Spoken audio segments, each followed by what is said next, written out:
Keep it going.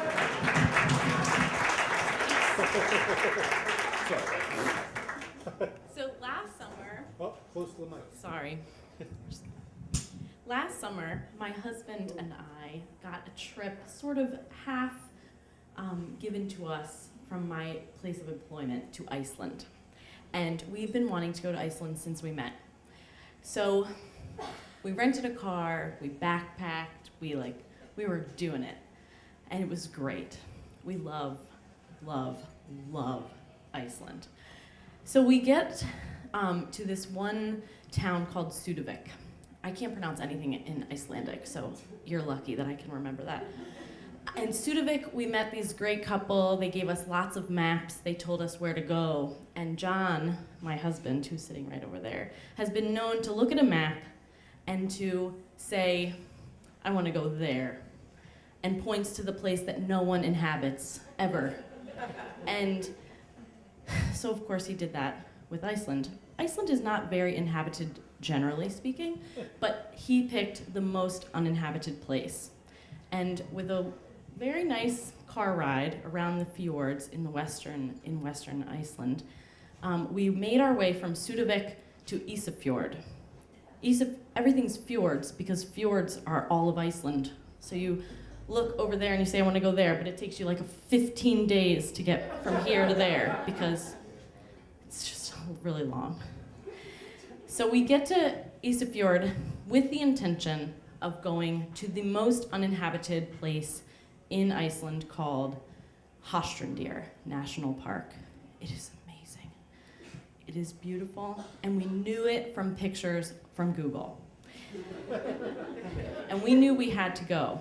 But we also heard from many, many people that in order to get to Hastrandir, you needed to take a ferry, which people book 3 to 4 to a year in months to a year in advance. My husband said, I think we can just show up. And I was like, what, are you kidding me? You've got to be kidding. You can't just show up to a ferry and just expect to get a ride and go to this place that no one goes. So I don't live like that, but I married a guy who does. So that morning in Sudavik, we get our way, we load our car up, we make our way to Ísafjord, and the ferry leaves at 9 a.m. and I think we get there at maybe 8:39. And he's like, I think we need to find where the ferry leaves from. And I'm like, where are we? I don't even know where we are. And he said, I think we can ask some people. So we ask some people, we get to the ferry, we ask a man, we can't understand a damn thing he's saying, and then he points us in the direction of the office where we would buy our ticket. We get there, this woman says, oh, yeah, actually we have one space left. You can go to this morning at 9 a.m., 15 minutes, 9 a.m., and then we can pick you up tomorrow, next day, 24 hours. Is that okay with you? I'm shitting my pants. And John's like, yeah, that's great. That'll be great. Okay, we give him the credit card. We're all good. We get back to our little Jimny. I'm not saying a Jim-y. It's a Jimny.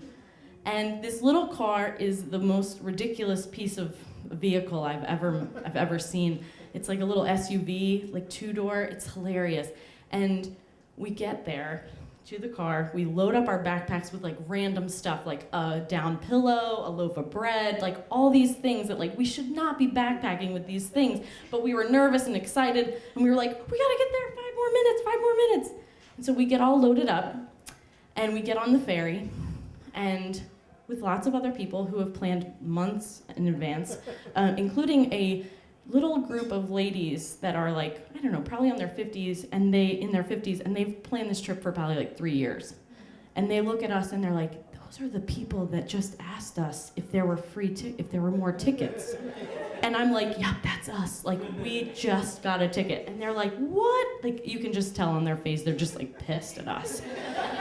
And when I say a ferry in Iceland, it is not a ferry, it is a boat.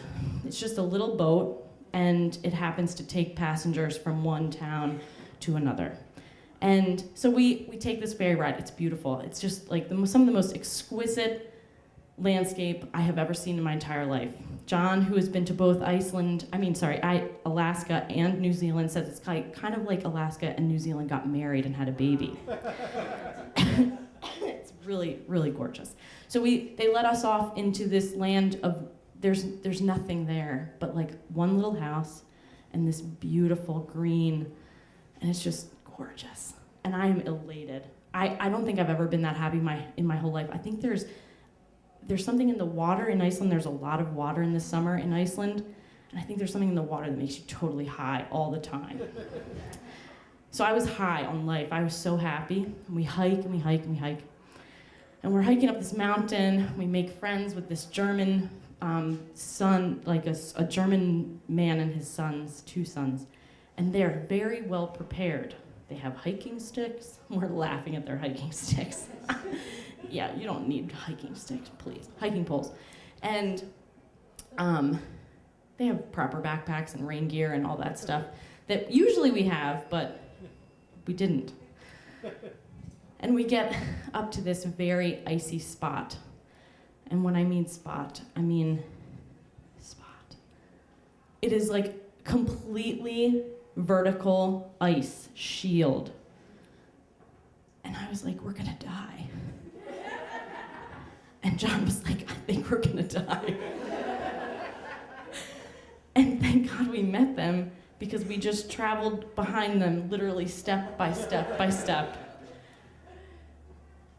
And we got to the top of that ice without falling to our death.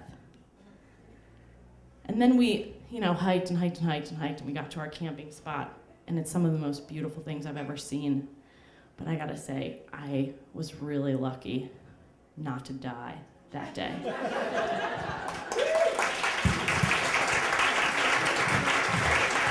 Sarah, everybody.